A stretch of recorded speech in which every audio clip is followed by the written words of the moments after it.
The best time to catch up is now. Catch up sessions.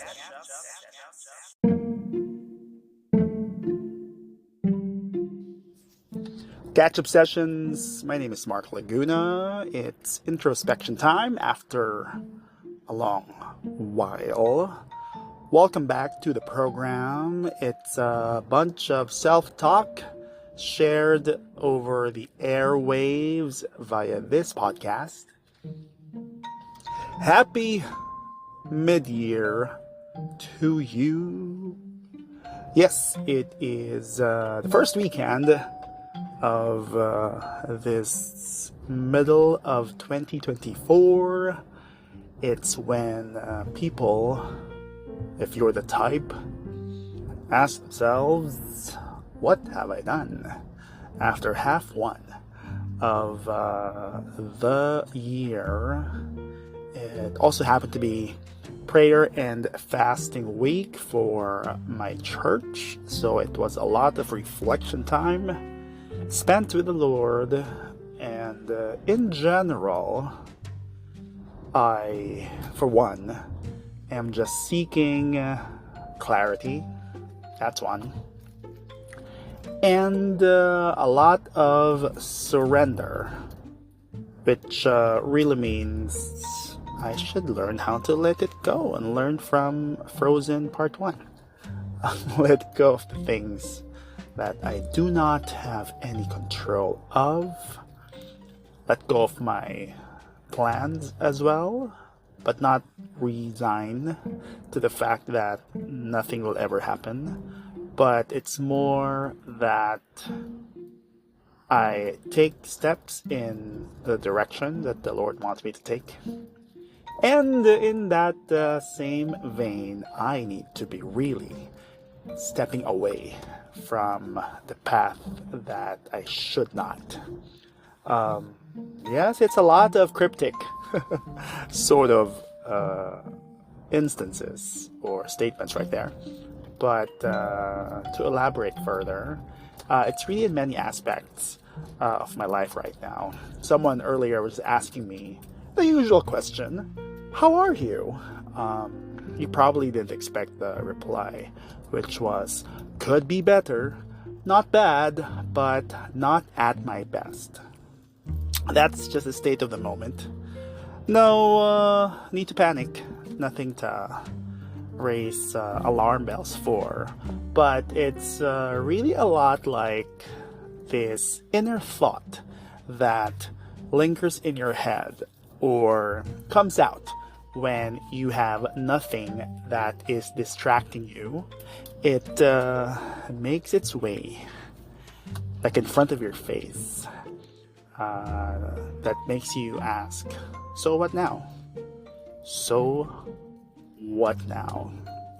I wish I had the answer, but then again, like many of us, we are just I guess making our way in our year.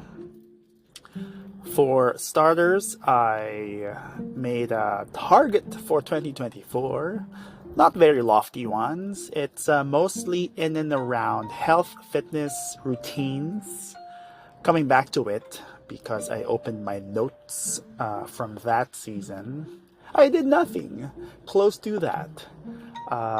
More that I was not intentional in putting those into action of daily habits, whether that's in making sure I have the right food on the table, I have my workouts in place, and I have sleep in order. Not to say that it was completely zero.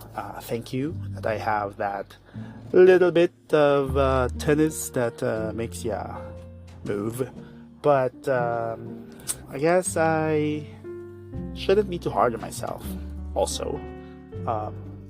But that's not an excuse for me to get back on quote-unquote track, like on track, which also means start tracking so that I can see if I am improving or not, which is this corporate wisdom that we have just applied in your day-to-day life. Now, do I begin today? I should have done it yesterday, but the time is always now.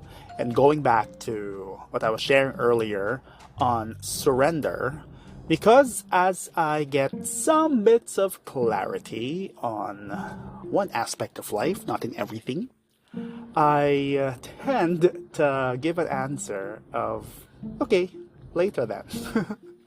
Don't we all? Just because we do not want to give up certain things that we are used to, or perhaps it's because of fear of the unknown. If we say yes to one thing and no to another, there is a lot of that in mine for sure. Let me know what's in yours. Is it in the workplace, or perhaps family, obligations, duties, relationships, friendships even, or taking that leap of faith to finally do step one of that thing you've always wanted to do, but just never had that, I guess, inner will to finally go and do it. Because all of these things highly likely are difficult shiz. I mean, because if it was easy, it would have been done already. But also, it's not always the case. So going back, it's surrendering now versus later. Easier said than done. So maybe go into the doing mode and then let the feeling follow right after. You know what? I hope I can get into specifics. It's just that it also doesn't come to my mind in the moment.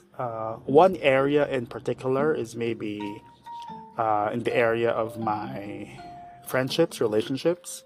Not that I want to pursue anyone, but more, again, taking the step in the right direction to build in that department. You know? Yeah. So maybe I'll update you when it comes, as I do. So this is also really my way to be accountable to myself, because as I say it, so it happens. Words are powerful. A little self-talk doesn't hurt, but also commit to someone so that you are truly accountable and someone can check up on you. And those are just tidbits of what you can do. It's a little bit scatterbrained for this round, because I really just decided to open up this recording and get to it for some mid-year reflection. But to basically sum it all down, one is to take time to reflect, first and foremost, if you haven't done that yet. Very helpful in whichever means that works for you. Number two, do it. Because as you reflect and you have an insight, it should translate into a form of action. And number three, declare or keep yourself accountable by sharing it to the world, like I am now, sharing it to yourself in your journal, or just sharing it to a trusted friend that will check up on you. Yeah, so maybe let's keep it to those three things, and have a wonderful second half of this 2024. I will catch you again soon.